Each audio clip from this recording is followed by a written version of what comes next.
بسم اللہ الرحمن الرحیم۔ السلام علیکم۔ حضرت داؤد علیہ السلام کی قوم کے 70,000 افراد سمندر کے کنارے حیلہ نامی بستی میں رہا کرتے تھے۔ ان لوگوں کو اللہ نے ہزاروں نعمتوں سے نوازا تھا، لیکن جب راحت اور سکون آیا تو یہ اللہ تعالیٰ کی عبادت سے محروم ہو گئے اور اللہ کی مخلوقات پر ظلم کرنے لگے۔ تو یوں اللہ نے ان کو خبردار کیا کہ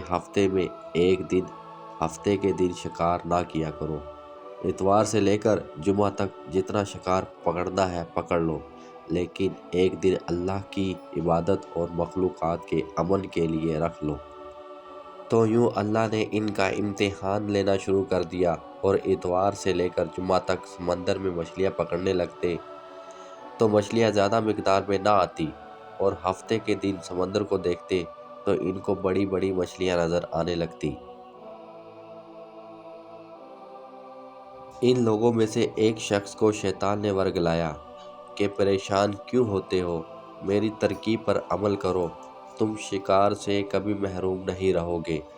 تو بس شیطان کے کہنے پر اس شخص نے ہفتے کے دن کانٹا لگا کر ڈوری کو سمندر میں ڈال دیا کہ مچھلیاں پھنسنے پر شیطان نے کہا، تم اس مچھلی کو اتوار کے دن نکالنا، اور یوں ہفتے کی غربت بھی باقی رہے گی اور تمہارا شکار بھی ہو جائے گا۔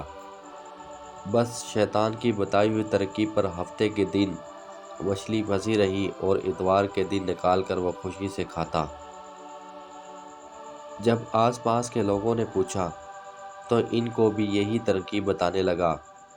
یوں اس قوم کے کچھ لوگ ہفتے کے دن مچھلی پکڑنے کے لیے جال پھینکتے اور اتوار کے دن نکالتے، اور کچھ نے تو سمندر میں سے نالیاں بنا کے چھوٹے چھوٹے تالاب بنا دیے تاکہ اگلے دن جیسے ہی مچھلیاں یہاں سے گزریں تو اس تالاب میں پھنس جائیں اور ہم اتوار کو ان مچھلیوں کو نکال کر پکا کے کھائیں گے۔ اس گاؤں میں اللہ کے کچھ خاص بندے بھی رہتے تھے جو کہنے لگے، اے لوگو، اللہ نے ہفتے کے دن شکار کرنے سے منع کیا ہے۔ یہ جو تم جال پھینک دیتے ہو یا چھوٹے چھوٹے تالاب بناتے ہو، ان میں ہفتے کے دن اگر مچھلی پھنستی ہے تو یہ شکار ہفتے کے دن کا شمار ہوگا۔ اللہ کے عذاب سے ڈرو، اللہ کی نافرمانی نہ کرو۔ وہ لوگ ان لوگوں کا مذاق اڑانے لگے کہ ہماری مرضی جو ہم مرضی کریں گے۔ بس اس بستی میں 3 گروپ بن گئے۔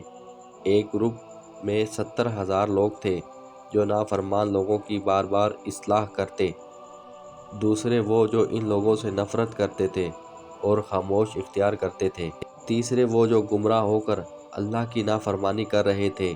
تو یوں نیک بندوں نے اس بستی کے بیچ میں سے دیوار کو کھڑا کر دیا اور یہ نافذ کیا کہ اللہ کی نافرمانی کرنے والے اس طرف ہو جائیں اور ہم جو لوگ اللہ کے فرما بردار ہیں وہ اس طرف رہیں گے۔ وہ سارے لوگ بار بار ان سے کہتے رہے،